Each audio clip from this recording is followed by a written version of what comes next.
Oi, gente. Cadê? Peraí que. Já comecei a gravar. Deixa eu compartilhar minha tela aqui. Hoje a gente começa um novo módulo. Hoje a gente vai começar a falar sobre magnetostática. Isso significa que a gente vai esquecer tudo que a gente já aprendeu até agora? Não, pelo contrário, a gente vai estender isso, né? Porque a gente vai estudar agora um outro tipo de campo vetorial, que é o campo magnetostático. Ele tem equações diferentes da do eletrostático. É engraçado, porque o eletrostático ele tem uma equação de campo irrotacional, que tem um divergente não nulo, e um rotacional nulo, né? Ele poderia ter também um divergente não nulo, ou melhor, um divergente nulo, tá? E ainda assim ser um campo irrotacional, tá? Na mecânica de fluidos, por exemplo, o escoamento de fluidos ideal, ele funciona mais ou menos nessa tomada aí.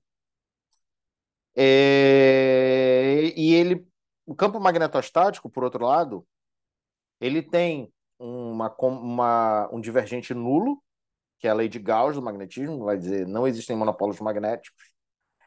E ele tem também um rotacional não nulo, então ele é um campo solenoidal ou rotacional, tá bom, gente? Depois a gente vai começar a misturar essas coisas e quando a gente for falar no último módulo de teoria eletromagnética, tá? De eletrodinâmica, quer dizer. Então, vamos lá aqui, né? A gente vai falar sobre introdução, potencial vetor, lei de Biot-Savart e uso direto da lei de Ampère. No Barcelos é o capítulo 3, as seções 1 e 2.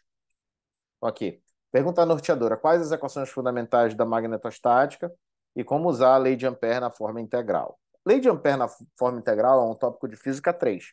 Aí você consegue calcular o campo do toroide, consegue calcular o campo do solenoide, consegue calcular o campo do fio, certo? E outras distribuições aí, utilizando distribuições agora não de cargas elétricas, mas de corrente, e tem uma diferença com respeito a isso. A gente vai ver no próximo módulo, né, que corrente elétrica, por mais que seja carga em movimento ordenado, ela não necessita que haja uma carga líquida em algum lugar. As correntes que a gente está estudando aqui, tá, elas não têm acúmulo de carga líquida em lugar nenhum. Elas são ditas correntes neutras. Ou seja, para cada carga negativa que sai de um lugar, né, que está se movendo, por exemplo, tem outra que chega e ocupa o lugar dela, e nesse mesmo ponto, né? Ou seja, tem uma carga positiva e uma carga negativa aqui. Essa carga negativa sai desse ponto. Tecnicamente, nós teríamos uma separação de carga negativa e de uma carga positiva. Mas no mesmo tempo que ela sai, já vai chegando outra aqui, tá? Não tem essa variação de velocidade da carga que permite com que ela se concentre em algum determinado ponto e outro fique faltando, entende? Por isso que a gente fala que elas estão em movimento ordenado e com velocidade constante. Claro, a gente vai ter algumas outras derivações disso. A gente vai falar posteriormente sobre o efeito Joule e tal, vai fazer uma dedução acerca disso. Ok. Então, depois da aula de hoje, é importante que vocês consigam reconhecer as equações fundamentais da magnetostática, que vocês consigam resolver as equações fundamentais da magnetostática e aplicar a lei de Ampère na solução de problemas, tá? Inclusive, eu falei Ampère, né, só que foi sem querer, né? Mas é a pronúncia do nome dele. O André-Marie Ampère era francês, tá? Então ele tinha essa pronúncia mais é, fancy, né? Mais chique, assim, de francês. Dificilmente eu faço esse- essa coisa mais pomposa linguisticamente. Então, a magnetostática, por definição, ela lida com cargas elétricas em movimento ordenado não acelerado, certo?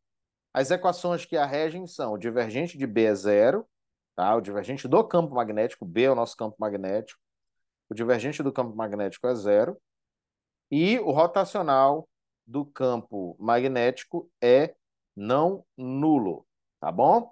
E ele é igual a μ0 vezes J. J é a densidade de corrente elétrica, tá? Então, o que essas equações falam para a gente? O div de B igual a zero diz que as linhas de campo magnético são sempre fechadas, elas não partem ou morrem em algum lugar, como no caso das cargas elétricas, que o div de E era igual a ρ dividido por ε0, ou seja, a densidade de carga estava ligada a um campo de natureza monopolar. Tá? Agora, o campo ele é dipolar ou bipolar. Poucas pessoas chamam de bipolar, mas chamam de dipolar o campo. Tá? Que a primeira contribuição do campo magnético, quando a gente for fazer a expansão multipolar, a gente vai ver que aquele termo de monopólio não existe. E o rotacional de B mostra para a gente que uma corrente numa direção produz um campo, vamos dizer assim, circular, mas é um campo com linhas fechadas.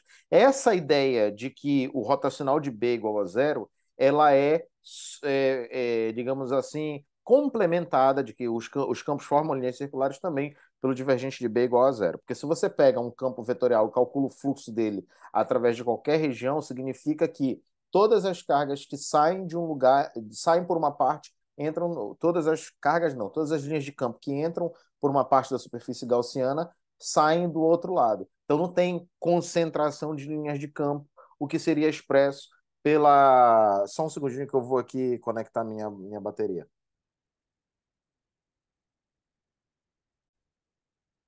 Então, assim, é, como eu ia falando, o fato do rotacional ser diferente de zero já mostra que o campo tem linhas fechadas, mas essas linhas fechadas, se você for analisar, elas têm esse complemento de que o divergente é zero. Então, você pega, por exemplo, linhas fechadas na forma de um tubo, que é a forma do campo, por exemplo, de um toroide ou de um fio reto infinito, né, que tem linhas circulares. Você pega uma superfície gaussiana, você analisa essas linhas de campo, o mesmo que entra é o mesmo que sai, tá bom? Então, Mi0 é uma característica do meio, a gente chama de permissividade ou permeabilidade magnética, tá? Mas é uma característica eletromagnética do meio, e no nosso caso, esse meio é o vácuo, tá? E a densidade de corrente elétrica é definida, na verdade, em termos da corrente elétrica. Então, I é igual à integral de J ds, tá? Integral de fluxo aí da corrente, da densidade de corrente da corrente.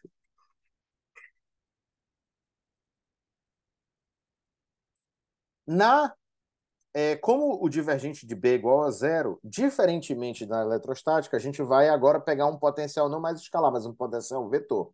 Tá? Como o divergente de um rotacional é nulo, então todo campo magnético, se você tomar o divergente de um rotacional, ele é nulo. Tá? Então, se você tomar o div de B é igual ao div do rotacional de A. E como por definição, né, lá como a gente coloca o gradiente, o divergente rotacional. O divergente de um rotacional é zero, isso é um teorema que você pode provar, inclusive já foi provado aqui, tá? Então, você consegue derivar um campo magnético a partir do rotacional de um potencial vetor. Na eletrostática, a equação do rotacional era nula. E isso nos permitia construir um campo vetorial a partir do gradiente de um campo escalar. Ou seja, se o rotacional é nulo, o rotacional de um gradiente é nulo também. Então você pode derivar essa expressão do campo elétrico a partir de um gradiente. Aqui, né, você tem que o divergente é nulo. Então, como o rotacional do divergente é nulo, o B, que é o campo magnético, cujo divergente é zero, ele pode ser derivado a partir do rotacional de A. Então, a gente vai fazer algo parecido, mas não igual. Tá? Então, a gente vai ter aqui potencial vetor B igual a hot A, que é comprovada, né, pela lei de graus do magnetismo. Se você tomar o divergente aqui e o divergente aqui, div de B é zero e o div do rotacional de qualquer vetor é zero, então isso é compatível, tá bom? Então, usando a lei de Ampère, tá? A segunda equação de campo magnético, nós temos. Quem é a lei de Ampère? Essa aqui, tá? Mas antes, um adendo, tá? Tem um trabalho muito legal do João Paulo Scheibe e do André Assis, de 2006, que eles trazem a origem histórica do nome lei de Ampère. Não foi o Ampère que formulou a lei de Ampère, tá? Quem foi responsável foi o Maxwell, por propor o nome Lei de Ampère. O Maxwell, na verdade, era o rei do elogio, inclusive. Né? O Maxwell, ele chamou o Ampère de Newton da eletrodinâmica. Ele também tecia assim, rasgava seda para o Faraday, né? O próprio Ampère trabalhava com a noção de forças e não de campo, e a lei de Ampère é uma lei de campo. Então, o Maxwell que foi o responsável por fazer isso. Você pode verificar aí nessa referência Scheibe de 2006. Posso passar para vocês depois, posso colocar aqui na descrição do vídeo. Então, se você usa a lei de Ampère, que é a segunda equação de campo magnético, Hot B é igual a M0J. Então, o rotacional de B e B é o rotacional de A, é M0J. Isso aqui nós provamos que era o gradiente na aula... Acho que é na aula 1, tá? A gente prova que o gradiente do divergente, que o rotacional do rotacional de A é o gradiente do divergente de A, tá? Menos o laplaciano do vetor A, ou seja, o laplaciano do vetor também existe. É a soma de del2, del x2 de A vetor, mais del2, del YA de A vetor e del2, del Z2 de A vetor. Aí você pode distribuir isso em componentes. Tem nove termos essa equação. E isso aqui é M0J. Bom, tem um ponto interessante aqui. Esse potencial vetor, ele não é definido de forma unívoca, ele não tem uma unicidade. Então, como esse potencial vetor define um campo magnético a partir do rotacional, então se a gente somar a um gradiente, o potencial vetor ainda produz o mesmo campo magnético. Como assim, professor? Se eu escrever a linha igual a A mais um gradiente de φ, gradiente de φ é de lambda, o gradiente do lambda é um vetor. Então, eu vou tomar o rotacional dos dois lados. O rotacional de A' é igual ao rotacional da soma de A com grade lambda. Mas o rotacional da soma é a soma dos rotacionais porque o rotacional é um operador diferencial linear. Portanto, né, você pode separar isso em duas partes. É uma propriedade das operações lineares. Né? Então, o rotacional de A mais o rotacional de grade φ vai dar o próprio rotacional de A, porque o rotacional de um gradiente ele é zero. Ou seja, o rotacional dos campos vetoriais é o mesmo, eles produzem o mesmo campo. Isso dá uma coisa bacana para a gente, tá? Isso dá uma liberdade, né, que a gente chama de invariância de gauge, ou calibre, né? Gauge é calibre em inglês, tá? Que é a liberdade que a gente tem na escolha do potencial vetor. É ela que nos permite usar o lambda da forma mais conveniente. No nosso caso, é muito conveniente escolher o lambda tal que o divergente de A seja zero. Tá bom? Então a gente escolhe esse lambda aqui de maneira que o divergente de A seja zero. Tá ok?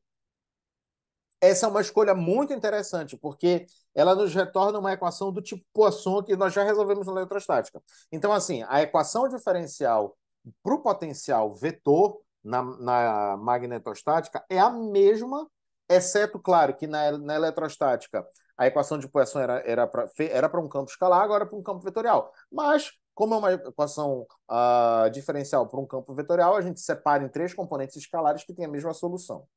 Tá ok? Então, essa escolha é denominada de gauge, ou calibre de Coulomb, ou seja,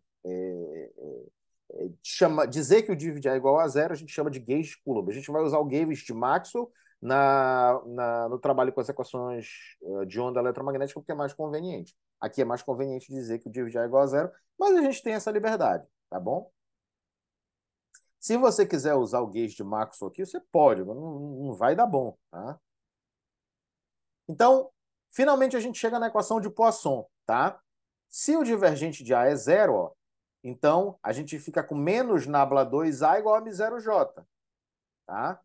Ou nabla 2A igual a menos M0J. Então, no gauge de Coulomb, o potencial vetor satisfaz uma equação de Poisson, o que é muito conveniente para nós.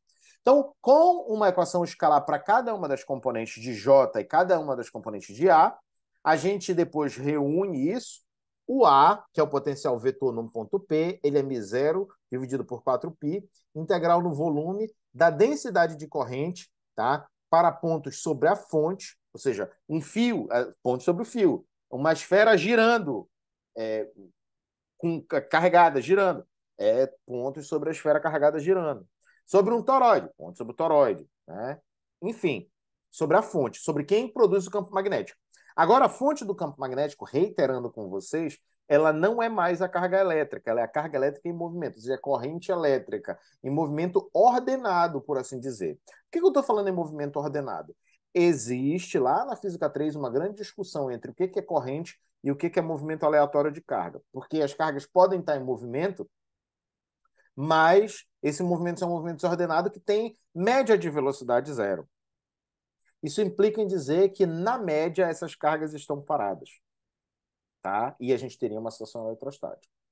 É a mesma diferença de você, pô, mas o ar está parado aqui, né? Não está ventando. Mas se você aplicar uma diferença de pressão, todas as moléculas vão sofrer a mesma ação da mesma força e vão ser aceleradas. Aí é diferente, tá? Ou seja, elas vão ter a composição de um movimento desordenado, de velocidade média nula, mais um movimento acelerado ordenado. Então, a corrente elétrica ela é ocasionada por isso. Por que a gente ainda não começou a trabalhar a corrente elétrica? Bom, tem uma coisa pragmática, que é o Barcelos segue essa sequência aí para vocês fica mais fácil de estudar. E a segunda é que nós estamos preocupados com a fenomenologia dos conceitos e nós vamos relacionar essas duas coisas na próxima unidade. E aí nós vamos falar, já estou dando um spoiler alert aqui para vocês, que é um campo elétrico que está associado a uma tensão ou diferença de potencial, ou se ele for um campo eletrostático, ou um campo não eletrostático, se ele não for produzido por uma separação de cargas elétricas em repouso ou alguma coisa dessa natureza, se ele não for eletrostático, ou seja, está ligado aí à lei de Faraday, né? Está ligado a uma força eletromotriz, natureza química, natureza elétrica, depois a gente vai debater isso aí com mais profundidade, ele vai produzir essa força elétrica necessária para acelerar as cargas, tá? E, naturalmente, como essas cargas vão se acelerando, elas vão colidir umas com as outras, e você vai ter uma força de resistência contra essas cargas, e na magnetostática, a diferença entre essas forças é zero, ou melhor, a soma de todas essas forças é zero, elas estão uma se opõe ao movimento, uma se opõe ao movimento e a outra favorece o movimento, de maneira que esses objetos se movam com velocidade constante, tá? Então, é importante que você entenda essa natureza, mas que se essa explicação ficou muito complexa para você, a gente vai estudar no módulo 4, tá? Quando a gente vai fazer uma aula sobre correntes elétricas e campos, tá? Mas isso é uma temática da física 3, tá? É uma coisa que você deve ter estudado na física 3. Então, olha, a solução é igualzinha à solução da equação de Poisson. A diferença é que a gente troca a densidade de carga pela corrente e o potencial escalar pelo potencial vetor. E, claro, o 1 dividido por ε0 por μ0.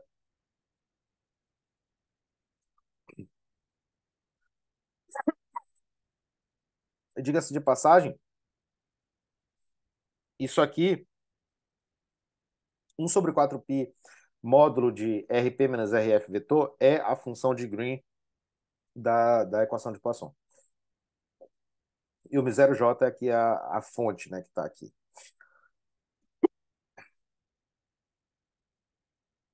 Então, comentário. Pelo conteúdo da lei de Ampère, a integração é feita por todo... Meu Deus do céu. Ai. Pelo conteúdo da lei de Ampère, a integração é feita por todo o espaço. Espera lá, rapidinho. Aqui está faltando uma informação. Por todo o espaço que contém corrente, né? Tá? Ou melhor, se você for trabalhar com a lei de Ampère, aqui ela lida com... Esse lado é o que tem campo e esse aqui é o que tem corrente. Mas nessa solução é todo o espaço que contém corrente, tá bom? Como a teoria é linear, a gente pode pensar que todo elemento de corrente passando por dV produz um potencial vetor no ponto P, tá? Então, tem um potencial vetor produzido num ponto P, distante da distribuição, e ele é proporcional a μ0 dividido por 4π, JDF, que é um elemento de corrente, tá bom? Ele é a densidade de corrente vezes o volume, são um elemento de corrente elétrica, porque densidade de corrente é corrente por unidade de área. Na verdade, é uma unidade de corrente vezes comprimento, mais precisamente, colocando a consistência dimensional, dividido aqui por um elemento de comprimento, tá? Então, quando o sistema de correntes estiver afastado das demais contribuições, essa relação pode ser considerada como solução do problema para pontos da vizinhança. Ou seja, quando você conhece a sua a distribuição de corrente, essa é a solução do seu problema. Mas assim como na eletrostática, se a gente for usar o teorema de Green e fizer aquelas modificações todas, a solução de um problema magnetostático, ela envolve outros critérios aqui. Então a gente vai se manter a esse quando a gente tem a distribuição de carga conhecida.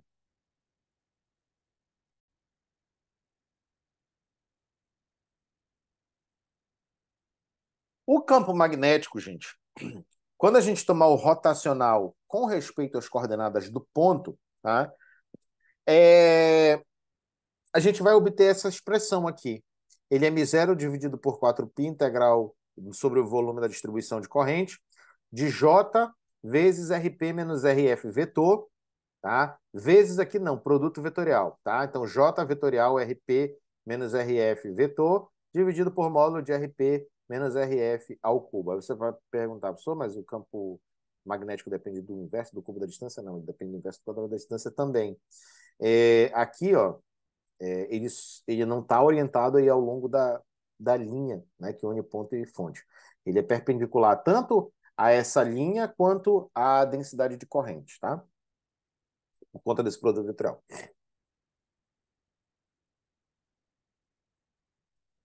Aqui, ó, tem uma dependência linear, ou seja, com a potência 1 dividido pelo potência 3, né? É 1 dividido por 2, né? Então fica a dependência do inverso do quadrado da distância. Novamente, μ0 dividido por 4π, fator geométrico aqui, integral no volume de J vezes esse vetor aqui. Integração por todo o espaço. Então, para um volume do espaço que concentre uma distribuição, o argumento é o mesmo potencial vetor, tá?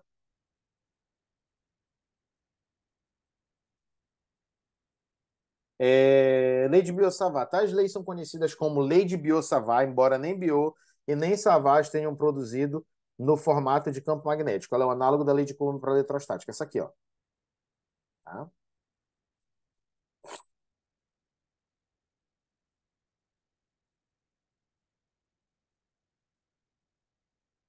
Então, ela é análogo da Lei de Coulomb.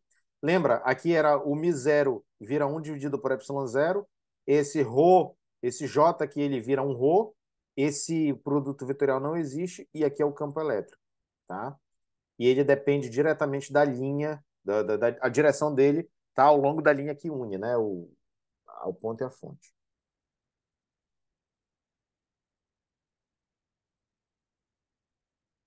Então, a lei de Biot-Savart é o análogo da lei de Coulomb para a eletrostática. Tá? Então, por exemplo, né? Vamos pegar o primeiro exemplo aqui, o fio condutor muito extenso. Considere um fio condutor retilíneo infinito percorrido por uma corrente estacionária I. Calculemos o potencial vetor para um ponto P distante de R do fio. Podemos fazer a seguinte mudança, ó. JdV é IdL. Como eu falei para vocês, isso aqui tem unidade de corrente por comprimento, porque J é corrente por área, vezes o volume, que é comprimento ao cubo, área é comprimento ao quadrado, então fica comprimento vezes corrente. Mesma coisa aqui, ó, I vezes DL. DL é um elemento infinitesimal de comprimento do fio orientado ao longo de sua extensão, tá bom? Então, considere um fio condutor retilíneo e infinito, percorrido por uma corrente estacionária I. Calculemos o potencial vetor para um ponto distante do fio. Aqui a gente vê um fio, né, perpendicular a ele o ponto R, né, é o ponto P, desculpa, a uma distância R, e a corrente percorrendo aqui, o fio está disposto na diagonal, tá? E perpendicular a ele, na forma de X aqui, quase, está sendo colocado o ponto P e a distância R em relação a ele, tá? Então, aqui, ó, tem um fio aqui, naturalmente tem uma superfície S aí, né? Só um segundinho. Então, aqui a gente tem um fio condutor retilíneo, né, percorrido por uma corrente estacionária aí. Vamos calcular o potencial vetor para um ponto P distante de R do fio. Né? Novamente aqui o desenho, né? Só que agora mostrando uma superfície do fio, né? Aqui é um elemento DL, né, de caminho. É o que está sendo registrado aqui. Então, ele tem um elemento de comprimento DL. Aí, ainda aqui, né, a gente tem um outro desenho. Tem um ponto P. Aqui o fio agora está na horizontal. No ponto zero, no centro de simetria do fio, está apontado o vetor R, né? Tem para a direita aqui localizado a uma distância z, um elemento dz, e aqui, né, nós temos r vetor menos zk, tá, como sendo a distância entre o elemento de corrente e o ponto em questão para esse fio.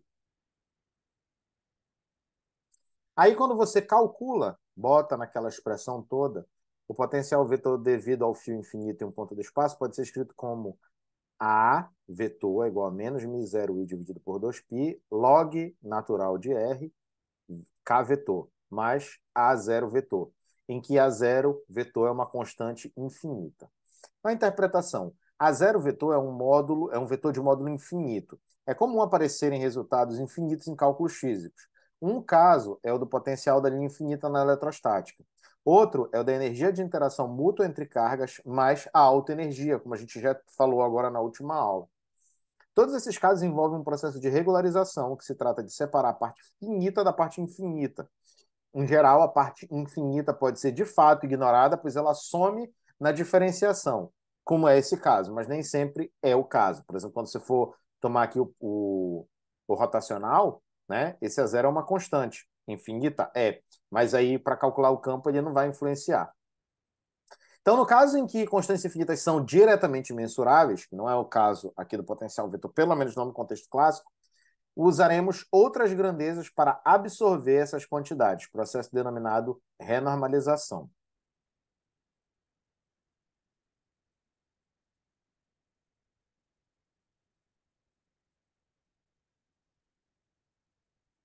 Aí, se você tomar o rotacional daquele potencial vetor, você tem o fio, né, o campo do fio. Então, μ0i dividido por 2πr θ chapéu. O que significa isso? Esse campo vetorial, ele está ao longo de θ chapéu. Quem é θ chapéu? Se você pegar aqui em coordenadas polares, né, esse θ chapéu, ele é um vetor que, se você pegar um círculo, uma curva circular, ele é tangente a essa curva, ele está apontando assim. Então, ele é como se ele fosse, né, ele tem linhas circulares.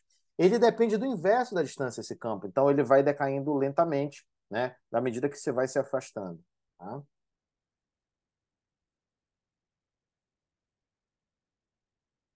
Ele depende diretamente da corrente. Quanto mais intensa a corrente, mais intenso é o campo. E ele depende diretamente de uma constante, que é μ0 dividido por 2π. Então, ele depende, na verdade, da corrente e do raio. Aqui nós temos uma ilustração. Na esquerda, nós temos um fio vertical conduzindo corrente I, tá? Uma linha circular de raio R e setas mostrando aqui no sentido, esse aqui é o sentido anti-horário, tá? A orientação do campo. Na da direita, inverte o sentido, a corrente está orientada para baixo, nesse fio vertical, tem uma linha circular do mesmo raio R, mas o sentido agora é o horário. Então, quanto mais você vai aumentando o R, ele vai decaindo. Ele não decai, como é que eu posso dizer, linearmente. Ele decai com o inverso da distância, segundo uma função recíproca. Interpretação. As linhas de campo magnético são círculos concêntricos centrados no fio. Isso é indicado pelo vetor θ chapéu, que é tangente a um círculo. A intensidade do campo decai com o inverso da distância, então o espaçamento entre as linhas de campo segue essa proporção. Outro exemplo é o campo magnético produzido por uma espira de corrente. Considere uma espira de corrente de raio A percorrida por corrente constante para pontos ao longo do eixo de simetria. O campo ao longo do eixo de simetria ele tem solução analítica, mas para fora dele não tem. Ou seja, só ao longo de uma linha que passa aí pelo centro e passa de forma perpendicular ao plano da espira, tá? É que temos aí o campo determinável analiticamente. Senão a gente só consegue fazer por aproximação. Né? A gente tem uma integral elíptica para esse caso. Então aqui é μ0i ao quadrado, ou seja, é, aqui, se você quiser multiplicar por um π aqui, e olhar muito longe da distribuição, isso aqui vai ser o campo de dipolo, tá? Ou seja, para pontos muito distantes da distribuição, a espira é vista como um dipolo magnético. Mas isso a gente vai chegar lá. Então, ó, ela depende de A ao quadrado, que é raio ao quadrado. Quanto maior o raio ao quadrado, maior o campo magnético. Quer dizer, aqui, né, tem que ver também, porque esse raio ao cubo, né? Aqui ele maior o raio, mas também está aumentando embaixo, né? Então ele depende aqui de A ao cubo. Então, na verdade, ele depende do inverso do raio da espira, né? Quanto maior o raio da espira, né, menor tende a ser o campo magnético, tá? Você está em dúvida, né? Olha aqui, vamos pegar aqui, considerando a mesma altura. Bora plotar aqui a função f de x é igual a x ao quadrado dividido por x quadrado. Aí eu vou botar o z aqui, né? Ao quadrado elevado a 3 dividido por 2.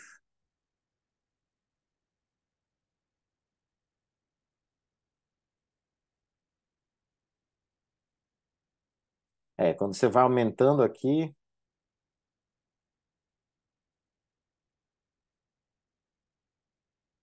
vamos diminuindo aqui o raio, né? Pronto. Na verdade, a dependência não é tão simples assim, né? Até um determinado valor, né, que fica menor do que o raio igual a meio, tá? Esse campo ele vai crescendo, ó, conforme o raio da espira, tá?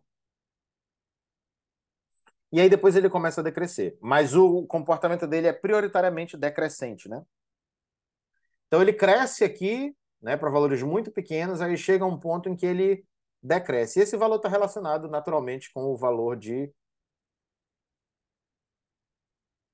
A, né?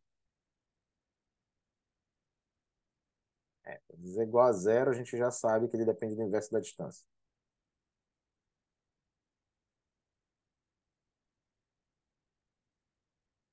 Aqui, ó. É. Então, isso depende também, né? Naturalmente, esse comportamento ele vai depender, ele se repete, naturalmente, mas ele vai variar conforme vai variando a altura em que você está olhando esse ponto, né? O ponto Z,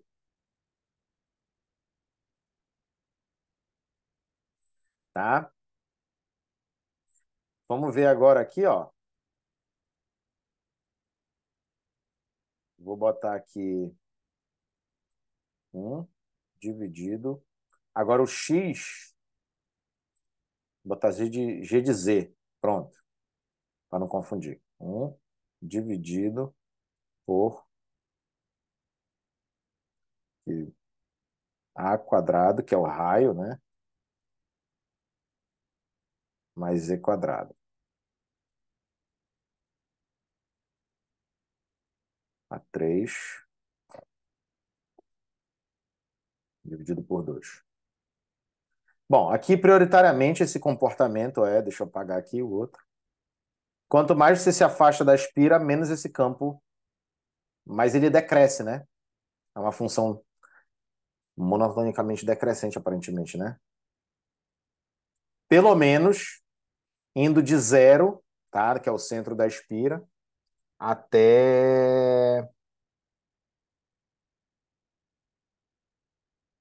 até mais infinito, né? Aí ela não é monotonicamente crescente porque ela vai crescendo aqui de baixo, né? Mas ela, claro, é negativo o campo, então ela cresce para cá, o campo, ele começa do zero, ele começa nesse valor, né? Aí ele vai crescendo e aqui ele vai decrescendo, mas na verdade decrescendo significa que ele vai ficando cada vez mais negativo, ou seja, o módulo dele aumenta e o campo está orientado para baixo. Então, caramba, assim, né? Assim, ele vai ficando cada vez menor, tá? E ele atinge o seu máximo aqui no centro.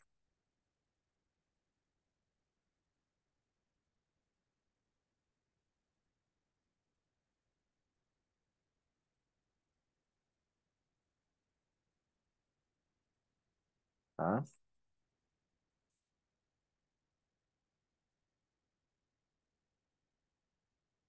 É isso mesmo. A interpretação, né, tem aqui, ou melhor, a figura.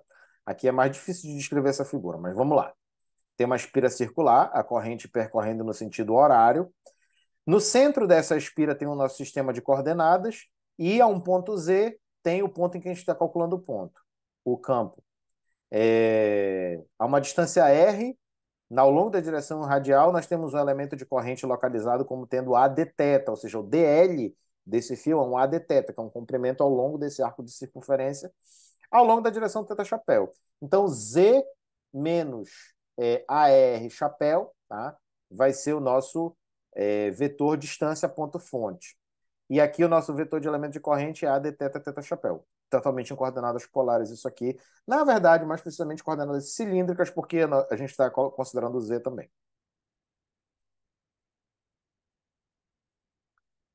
Tá, o campo magnético está dirigido ao longo do centro de simetria. Aqui não é o campo, é o potencial vetor da zero. Fora do eixo de simetria, o problema não é tão simples e não pode ser resolvido analiticamente, tá bom? Bobina de Helmholtz. Bobina de Helmholtz é composta por dois conjuntos de N espiras de raio A, coaxiais, ou seja, estão ao longo do mesmo eixo, separadas por uma distância H, a altura entre elas é H, e percorridos por uma corrente I, no mesmo sentido em ambas as espiras. Mas ainda precisamos adicionar algumas características a esse modelo, tá? Vamos lá. A bobina de Helmholtz é composta por dois conjuntos de N espiras de raio A, coaxiais separados por uma distância H e percorridos por uma corrente I, no mesmo sentido em ambas as espiras. Mas ainda precisamos adicionar algumas características desse modelo, tá? Então, ó, do ponto P, em que a gente quer calcular o campo, ele está distante de Z de uma das espiras e tem uma distância H das espiras. Z não é necessariamente H sobre 2, pode ser que seja, mas não é necessariamente. A gente calcula o ponto Z é porque uma pode estar mais próxima da espira do que a outra. Tá? As duas têm raio A, ambas têm N espiras. Tá? Então, assim, ó, tem como objetivo a bobina de Helmholtz produzir campos magnéticos uniformes na região dos dois conjuntos. No nosso laboratório da UFOP, a gente tem a bobina de Helmholtz. Na região central, o campo magnético tem valor. Tá? E região central. Tá? Aí sim. Tá? 8 μ0 NI, dividido por 5 raiz de 5A, ou seja, depende do inverso do raio. Quanto maior o raio, menor o campo magnético. Quanto maior a corrente, maior o campo magnético. Quanto maior o número de espiras, óbvio, né? Mais contribuição aí para o campo magnético. Nesse caso, o raio das espiras é igual à separação H entre os dois conjuntos. Então, a espira tem que ter raio igual à altura entre elas aí, né? E o campo magnético, nesse caso, para a bobina de Helmholtz, tá? Ele é bastante uniforme, ele varia muito pouco na região central. Quando a gente fala bastante uniforme, não faz sentido nenhum do ponto de vista matemático. A gente está falando que ele varia lentamente, muito pouco. Vamos lá, passamos para a segunda seção, que é o uso da lei de Ampère. Tá?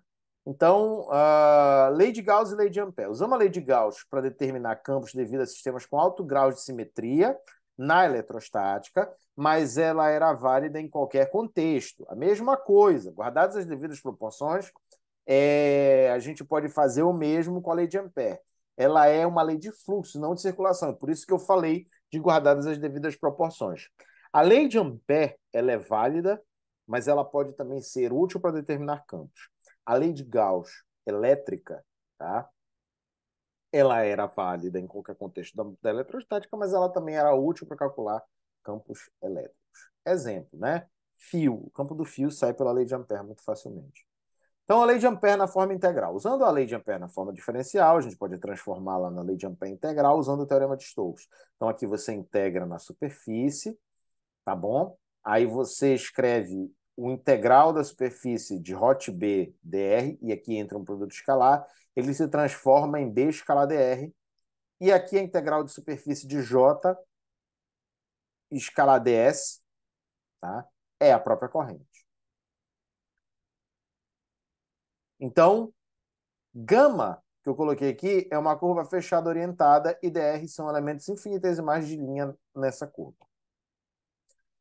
Interpretação. O campo magnético com o qual se determina a circulação é o campo magnético resultante no espaço. Mas a corrente em questão é somente a corrente líquida em volta da amperiana. É aquela mesma conversa. Lei de Gauss, a corrente, o campo, desculpa, é o campo devido a todas as cargas do problema. Porque carga sempre vai produzir campo, independente de algum animal meter uma superfície gaussiana lá. A lei de Gauss não, ela inclui uma pessoa, um ser humano, meteu uma superfície gaussiana imaginária lá, e aí ele englobou algumas cargas porque ele quis, tá? Então, o fluxo depende das cargas no interior da gaussiana. Uma forma de você comprovar isso é analisando como é que suas linhas de campo, né, se projetam sobre essa superfície gaussiana e tomando produto escalar em relação a elas, tá bom? Todas as correntes elétricas contribuem para o campo magnético, mas somente as envoltas pela amperiana contribuem para a circulação. Campo magnético devido a um fio infinito. Esse é um exemplo clássico, tá? É aqueles que saem em três linhas. Então, considere um fio infinito, conduzindo corrente elétrica aí, a um ponto distante de R do fio, tá? Então, a simetria axial do problema, ou seja, você pega esse eixo, roda em torno desse eixo aqui, e você vai ver naturalmente que essa simetria axial nos permite eleger uma curva amperiana. Lembrando, é circulação, não é fluxo. Então, a gente não vai escolher uma superfície gaussiana. Agora, a gente vai escolher uma curva amperiana circular de raio R, porque esse raio está equidistante da distribuição de corrente. E, como a gente sabe, o campo depende da distância em relação à distribuição de corrente, assim como o campo depende da distância em relação à distribuição de carga, tá bom? Então, a simetria axial do problema nos permite eleger uma curva amperiana circular de raio R, que é atravessada em sua superfície pelo fio. Então, na curva, o fio fura essa superfície, a superfície em volta pela curva amperiana, tá? Então tá, quando a gente falava de superfície gaussiana, isso é um erro comum também. Tem um trabalho do professor Ives Araújo, né, quando ele fez, junto com a professora Helene White, junto com o professor Moreira, em que eles fazem análise das dificuldades dos estudantes. Uma das dificuldades que aparecem, tá, é os alunos chamarem a amperiana de superfície amperiana. Repara por que na primeira unidade eu quis chamar de amperiana logo no início a lei de Faraday? Por quê? Né? A curva da lei de Faraday. Por quê? Porque a gente tem superfícies e a gente tem curvas, e muitas vezes os alunos confundem essas coisas. Então, quando a gente fala de curva fechada, orientada, e a gente não dá um nome para isso, a chance da gente, né, esquecer aumenta um pouco, na minha forma de ver. Então, eu sempre acho que você dar um nome para a coisa ajuda você a lembrar daquela coisa, tá? É mais fácil você se lembrar do professor Glauco do que aquele professor barbudo com cara de psicopata que usa óculos e boné, e grava as aulas no YouTube e dá um curso de eletromagnetismo. É muito mais informação para lembrar do que um nome que esteja relacionado com isso. Óbvio, o professor Glauco não é só isso, né? Eu não sou só isso. Mas essas características estão ligadas a mim. Então, um elemento de corrente IDZ na direção K, pela regra da mão direita, produzirá um campo tangente à curva amperiana. Tá? Então, ele é tangente à curva. Você pega essa curva circular, o campo do fio é tangente a essa curva, ele está tangenciando, ele bate nessa curva num ponto e vai embora, né? Digamos assim.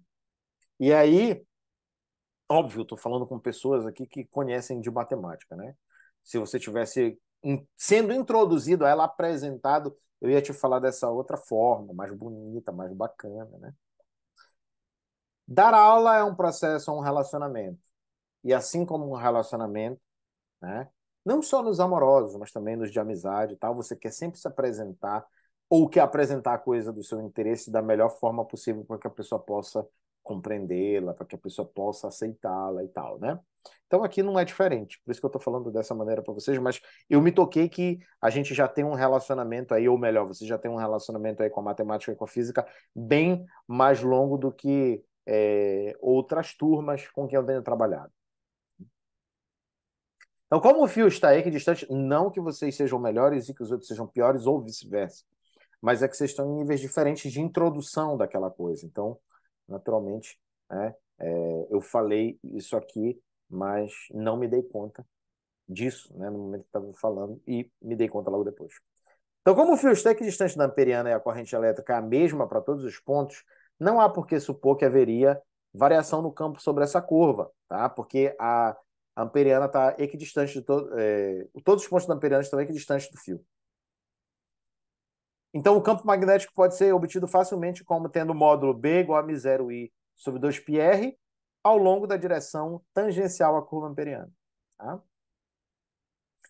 A lei de Ampère, junto com a lei de Gauss, é uma lei geral da magnetostática. Só que agora a lei de Gauss que a gente se refere é a lei de Gauss do magnetismo, que o div de B é igual a zero. Ela vale em qualquer situação da magnetostática. A dificuldade está em encontrar para alguns sistemas uma amperiana sobre a qual o módulo de B seja o mesmo para todos os pontos do caminho C da amperiana e, portanto, ela não deixa de ser válida, mas ela pode deixar de ser útil para calcular campos magnéticos. Mas ela é sempre válida para todo o domínio da magnetostática, é sempre útil para interpretar o fato de que correntes produzem campos magnéticos. Passemos para as deduções agora.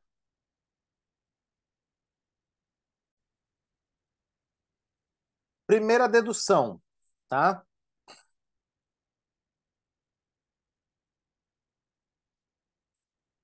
Lei de Biot-Savart, que não é nem de Biot e nem de Savart. Isso aqui é para sacanear os livros didáticos que ficam falando incorreções históricas. Desculpa, eu ia... Mas, né? Vamos lá, né? Então, B é igual a ROT de A, tá? Então, razão. E A de RP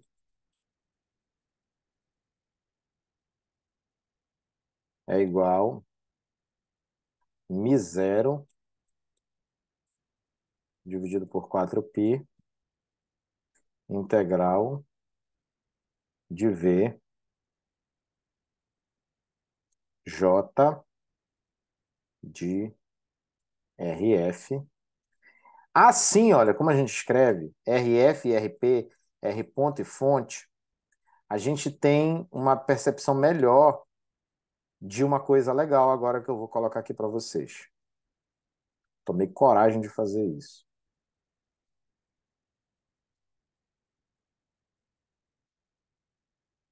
Entendi agora.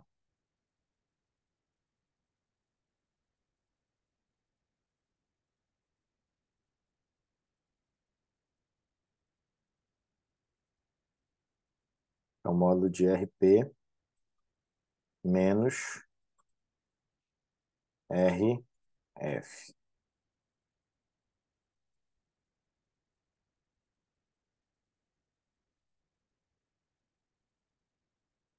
Tá? Então, é essa expressão aqui. Essa expressão, A vetor RP, A vetor é igual, é função de RP vetor. É μ0 dividido por 4π integral de V de J vetor de RF vetor dividido por RP vetor menos RF vetor integrado em DVF vetor. Para tomar o campo magnético, é preciso tomarmos o rotacional em relação às coordenadas ponto. Então, aqui, ó, ROT de A é igual, vou escrever de uma forma diferente. Nabla vetorial, só que eu vou escrever nabla P. Vetorial A. Os livros, eles escrevem isso aqui como nabla linha vetorial A, ou desculpa, nabla vetorial A. E as coordenadas fonte, eles escrevem nabla linha, tá? Vocês vão ver agora que é mais interessante escrever assim. Beleza? E assim a gente não, a gente tem a lembrança. P é o que ponto? F é o que fonte, tá? Se fosse em inglês seria point source, tá? Então seria RP e RS. Assim, então vamos tomar esse rotacional aqui, né? Peguei a mesma expressão acima e vou escrever aqui, ó. rotacional de A é igual a B, né? Então, m0 dividido por 4π, como essa integral é nas coordenadas fonte, eu posso dar-lhe aqui dentro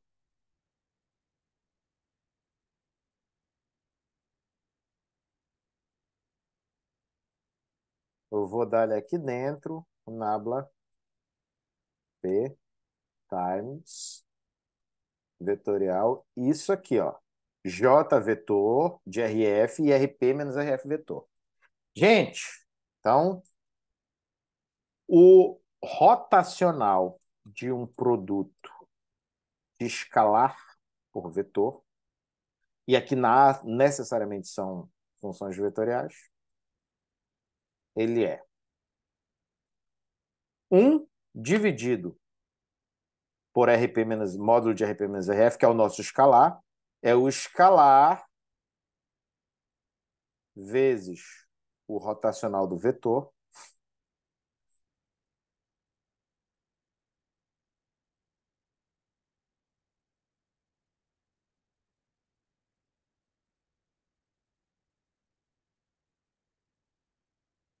mais o gradiente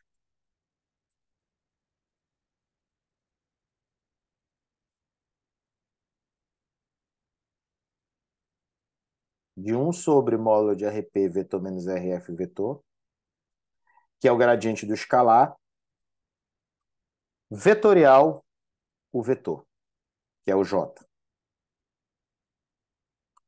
Como o primeiro rotacional é tomado em coordenadas ponto, mais a densidade de corrente elétrica é função das coordenadas fonte, temos que o primeiro termo é nulo e, portanto,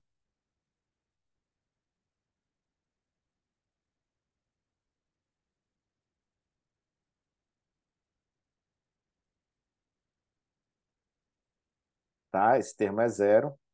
A gente sobra isso aqui para a gente, que o rotacional de, abre parênteses, JF, J de RF, dividido por RP menos RF módulo, tá? Isso é igual ao gradiente de 1 dividido por módulo de RP menos RF, vetorial JF. Se você ainda não teve a coragem, tá, de calcular quanto é que é o gradiente em relação às coordenadas ponto de 1 sobre o módulo de RP menos RF, calcule. Calcule. Já está calculado, já foi feito, isso aqui foi feito 300 mil vezes. Volte lá na aula e calcule. Tá? A gente sabe que esse resultado é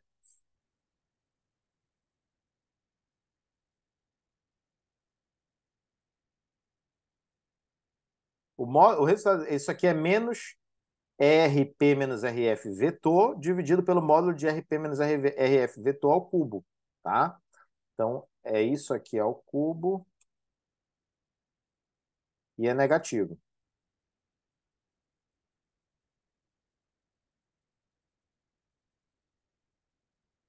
Menos. Só que tem um na frente do outro. Quando eu tenho produto vetorial, como ele é anticomutativo, eu posso botar o segundo na frente do primeiro e o primeiro na frente no lugar do segundo com um valor, que o valor é trocar o sinal. Então, finalmente chegamos rapidamente, né? Não vou mostrar isso de novo, porque já está mostrado, já está gravado aí. É para isso que serve, né, essas aulas gravadas. Então, o campo magnético é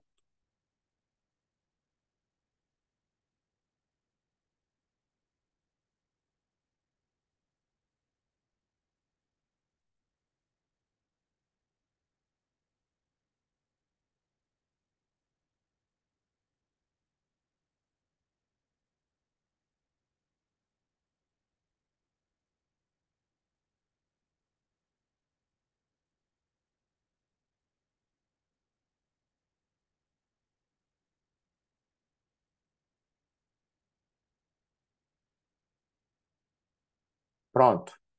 A gente finalmente chega na equação na lei de Biot-Savart, que ela é m0 dividido por 4π, integral no volume de JRF, que é a densidade corrente, produto vetorial de RP, vetor menos RF, vetor dividido por ORP, pelo módulo de RP menos RF, vetor ao cubo, dVF. Tá?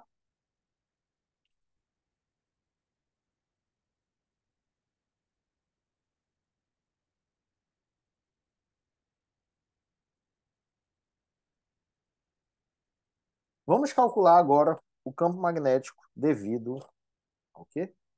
Um fio infinito. Né? Isso aqui é exercício da física 3, né? Campo magnético devido a um fio infinito. Não vamos calcular esse potencial vetor por causa dessa questão aí da renormalização.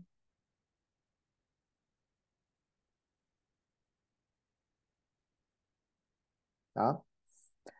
Vamos lá. Então, usando a bem entre aspas aqui, né? Lei de Biot-Savart para o cálculo do campo magnético do fio. Vamos lá. Pegar essa lei já que está bem aqui, ó. Só que no lugar, eu vou escrever, no lugar de escrever isso aqui no volume, eu vou escrever já como um elemento de corrente. O J vira I, e isso aqui, né? E o dV vira um dL vetor.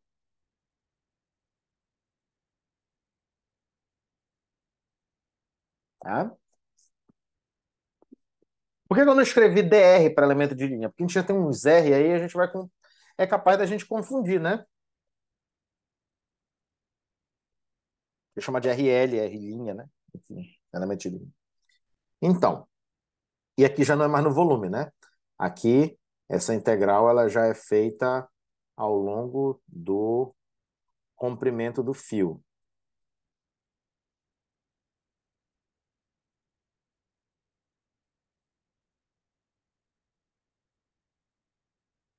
Bom, beleza, né? A corrente é constante, vamos tirá-la aqui da integral. Então ela já fica assim, ó. Quem é RP? O ponto está ao longo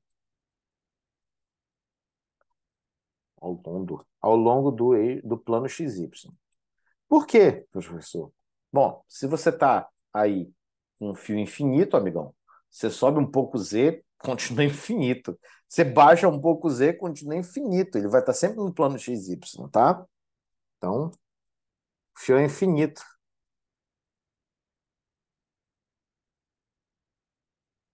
Tá? Tanto faz subir ou descer um pouco. Aquela ideia do que é um pingo para quem já está todo molhado é tipo isso. Assim, RP, mas isso aqui vocês, ó, eu não sei se vocês estudaram na Física 3, mas se vocês não estudaram, não era para ter estudado. Era para ter visto de outra forma, tá? Não sou eu que estou dizendo isso aí é a literatura que fala, tá? R chapéu. A fonte é um elemento de corrente arbitrário ao longo do fio. Depois da integração, somaremos a contribuição de todos eles. Melhor, ao integrar, na integração. Né? Então, RP é RR chapéu, mais o RZ, o RF é ZK. O elemento de linha é um elemento ao longo do fio, portanto,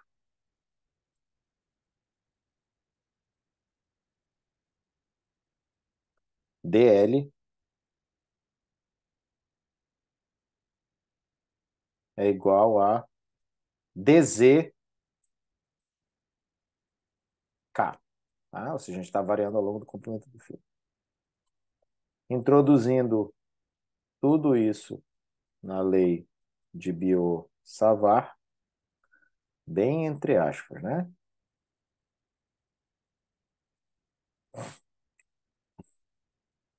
Vamos lá. ZK.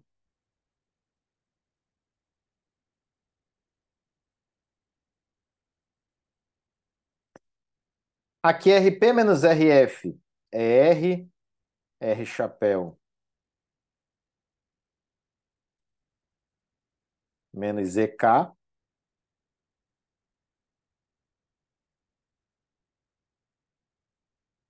E o módulo disso vai ser R quadrado mais Z quadrado a 3 meios.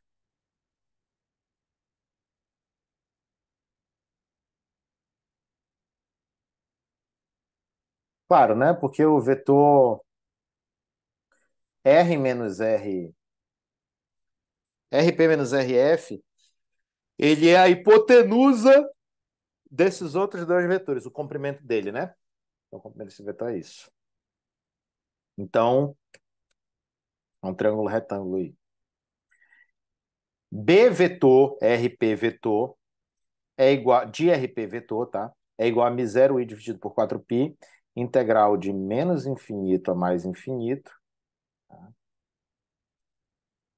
Menos infinito a mais infinito, dzk vetorial R menos R chapéu menos zk, dividido por R quadrado mais Z quadrado, tudo isso elevado a 3 meios. Assim, a gente pode fazer isso, né? A gente pode fazer o produto vetorial.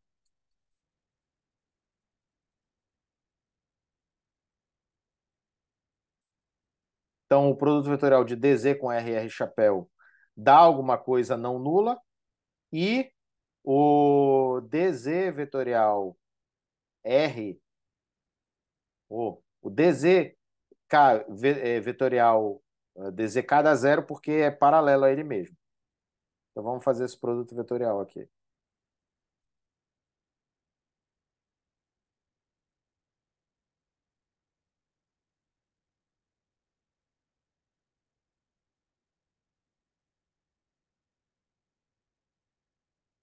Aí eu vou jogar o R para frente, RDZ.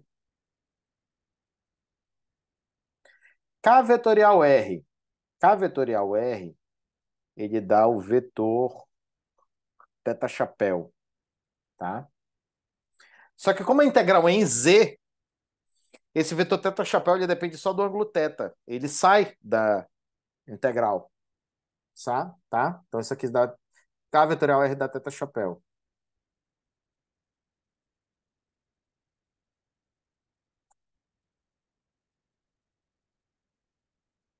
Ou seja, R é o vetor radial, Z é o vetor vertical e o teta chapéu é um vetor que tangencia uma trajetória circular. Ele é perpendicular à trajetória e perpendicular ao eixo vertical também, tá? Como a integral é em Z, ele não depende de Z. Podemos reorganizar. Aí eu vou tirar o R teta chapéu e vou partir para a integral aqui.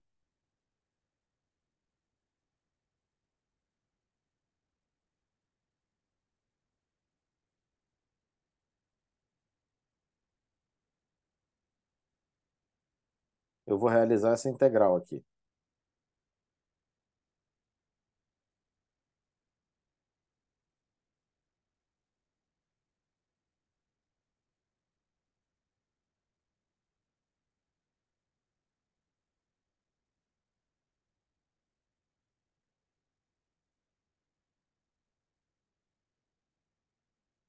Isso aqui é simples, cara.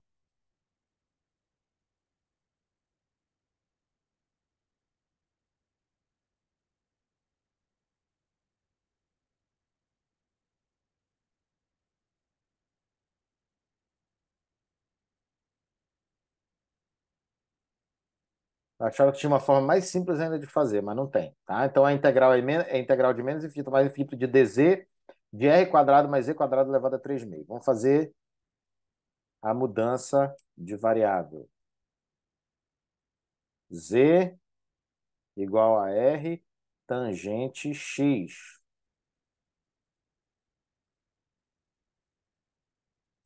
Que implica em dizer que X está entre menos π sobre 2, que corresponde ao ângulo, tá? Ângulo é o ângulo de π sobre 2, leva ao valor de tangente como infinito, tá? Como menos infinito, mais precisamente. E π sobre 2, que é o valor de tangente θ, de tangente π sobre 2 é mais infinito. Então, a gente vai fazer essa modificação aqui. Com essa modificação, integral se torna. Aqui vai ficar r quadrado tangente ao quadrado de x. Aí aqui, esqueci o dx, né? dz é igual a r secante ao quadrado de x dx, tá? Então, eu vou trocar o dz por isso. Por quê? Porque a derivada da tangente é secante ao quadrado, tá? Então, aqui, ó, r.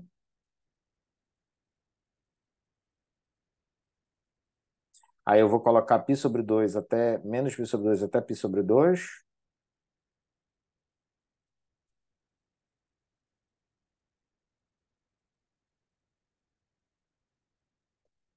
Aí r quadrado mais r quadrado tangente x, eu vou colocar isso aqui como r ao cubo. Por quê? Porque eu vou colocar r quadrado em evidência e, né, elevado a 3 meios dá o cubo. 1 mais tangente ao quadrado é secante ao quadrado, tá?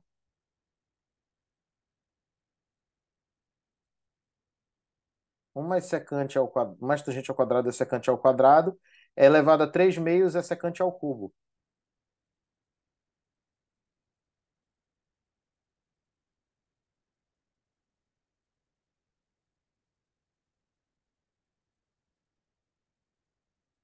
Eu vou escrever aqui secante ao cubo de x, tá? E aí, isso aqui vai ficar a nossa integral, que era integral de menos infinito a mais infinito de dz de r ao quadrado, de dz dividido por r quadrado mais e quadrado elevado a 3 meios, ela se torna uma integral simples. De 1 sobre r quadrado que sai, porque r quadrado não tem nada a ver com integração, é um ponto, é constante, de cosseno de x dx. Isso aqui você sabe, né? Dx. Integral de cosseno é seno, porque derivar seno leva ao cosseno. Se você quiser fazer aqui mais essa graça, você diz assim, olha, eu sou tão matemático que eu vou chamar isso aqui de derivada do seno. Ai. Tá aqui, ó. Pronto. A integrar a derivada, né? Teorema fundamental do cálculo e tal, aquelas coisas.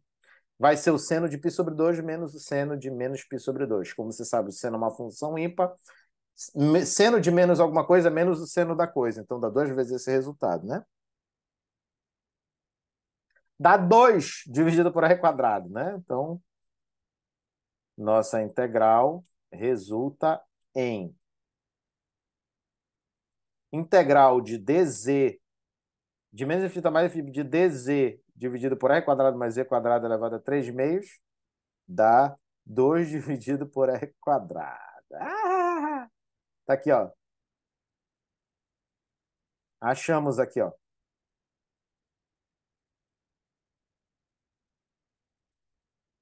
Assim. Chegamos finalmente aí ao nosso resultado. Aí, peraí que eu tô cotô aqui. Tá certo. É o campo do fio, né, da espira, eu tô confundindo aqui. Campo do fio infinito. Então tá aqui, ó. B igual a μ0i vezes 2 dividido por 4πr quadrado θ-chapéu. Aí eu corto esse com esse, né? Então fica μ0 e dividido por 2πr na direção θ-chapéu e você calculou o campo do fio. Muito bem. Tá?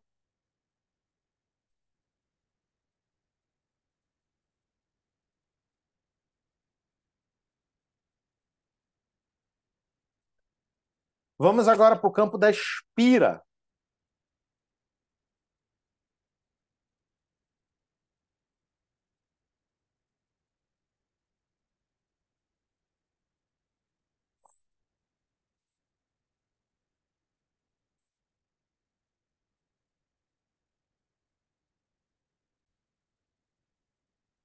Vamos lá, gente. Calculemos, então, o campo magnético devido a uma espira de corrente de raio A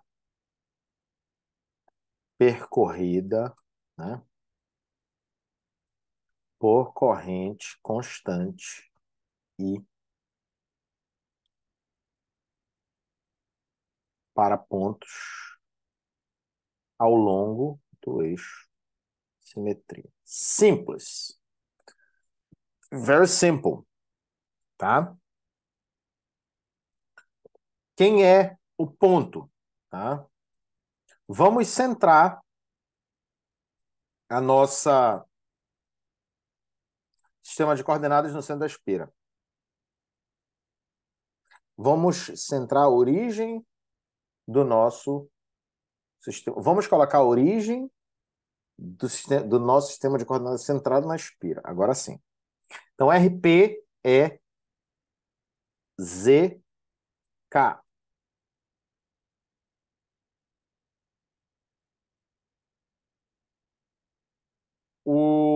A fonte é um elemento arbitrário de corrente elétrica na espira. RF é igual.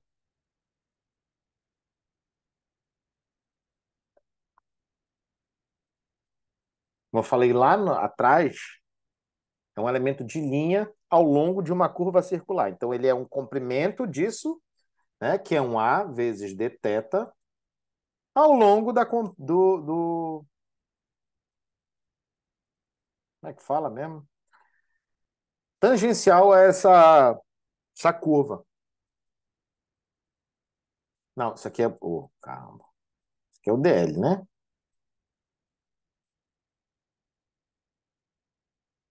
Mas esse elemento está localizado.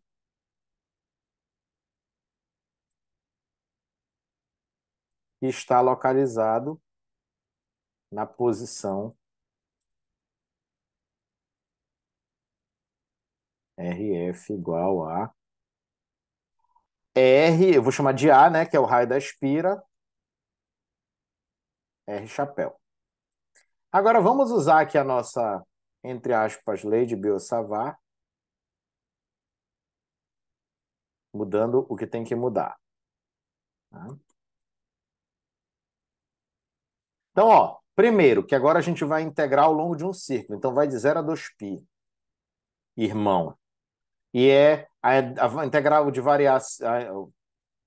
A variável de integração é o dθ. Desculpa, eu tô prova hoje. Minha cabeça já está aqui, já trocando as bolas já. Então, ó, RP menos RF. Vou botar aqui, ó. RP é ZK menos AR chapéu menos AR chapéu. Gente, de novo, o módulo disso é, ó, vetor em coordenadas polares. R e Z. Triângulo retângulo entre eles, porque a altura Z e o comprimento radial são perpendiculares um ao outro. Então, eu nem vou aqui ficar brincando de fazer conta, sendo que você é plenamente capaz de compreender isso. Tá? Então, aqui, ó, esse aqui, ó, vai ser mete o teorema de Pitágoras, R² mais mais z quadrado elevado a 3 meios e tchau, pai. Por quê? Porque é ao cubo, é um módulo ao cubo, então vai ficar 3 meios. Aí, né, eu vou fazer esse produto vetorial já. Então, dθ vezes k vai dar, então, o R, porque o θ é o segundo, é R, θ e K. Né? R chapéu, θ chapéu e K. Então, na ordem cíclica, é R, θ dá K, e o θ por K dá R. Então, eu já vou botar aqui, ó. Z de θr menos... Agora é θ por R, então dá Z. Só que θ por R é a ordem anticíclica, então vai ser ao contrário. Tá? A, aqui vai ficar dθ vezes K.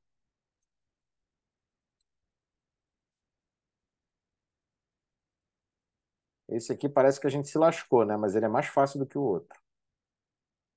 Bom.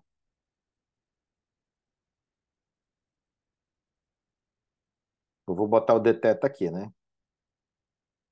Ele integra os dois.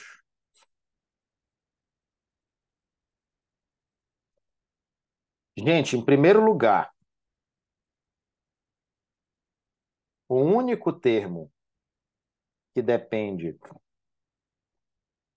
de θ é o R chapéu, que é igual a cosseno θ I mais seno θj.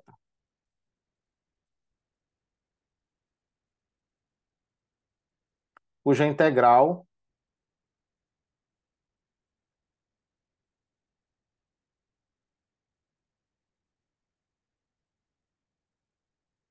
ele é igual a menos, não, seno θ I, que é a integral do seno, derivada do cosseno é menos seno, então tem que ser menos cosseno de θj. Essa integral é simples de fazer, e se você for ver ela aplicada de 0 a 2π, tá? No caso de seno, ó, essa primeira integral aqui, ela daria 0 menos 0, acabou, né? Porque seno de 0 é 0, seno de 2π é 0. E aqui o cosseno de 2π é 0, menos, o cosseno de 2π é 1, menos o cosseno de 0 é 1, 1 menos 1 dá 0. Então essas duas coisas aqui dão 0, tá? Então você nem precisa resolver quase integral nenhuma. Tá? Então a sua integral aqui de μ0i a dividido por 4π, integral de 0 a 2π de z r chapéu mais ak chapéu dividido por z quadrado mais r quadrado elevado a 3 meio dθ é 0. Tá? Desculpa, zr chapéu, a outra não é. Então essa aqui, ó. Só que esse termo aqui, gente, como você sabe, como ele é independente de θ, ele é uma constante. Então,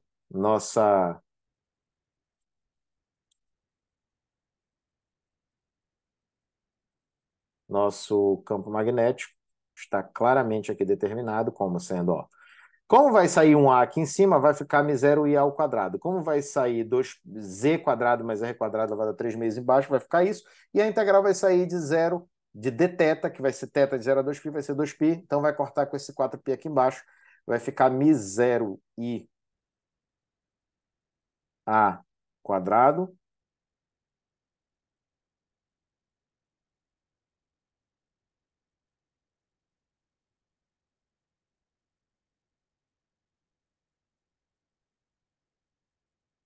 ao longo da direção vertical. Aqui calculamos o campo da espira, tá? Portanto, ele tem aquela... Opa, aqui não é R não, aqui é A, tá? Não sei porque que eu botei R aqui. Vamos trocar aqui nas contas, tá? Você deve ter achado estranho, né? Então é A, que é o raio da espira. Beleza, gente? Ó, na parte conceitual, a gente explorou essa dependência aqui. A gente mostra que ela aumenta até um curto limite e depois começa a diminuir para o mesmo Z, tá bom, gente? A dependência com Z é sempre de decaimento para o mesmo raio. Então você pega o mesmo raio, a mesma espira e vai subindo, esse campo vai decaindo. Você pega o mesmo ponto e vai botando espiras de raio diferentes, ela vai crescendo até um determinado ponto e depois ela começa a cair. Tá bom?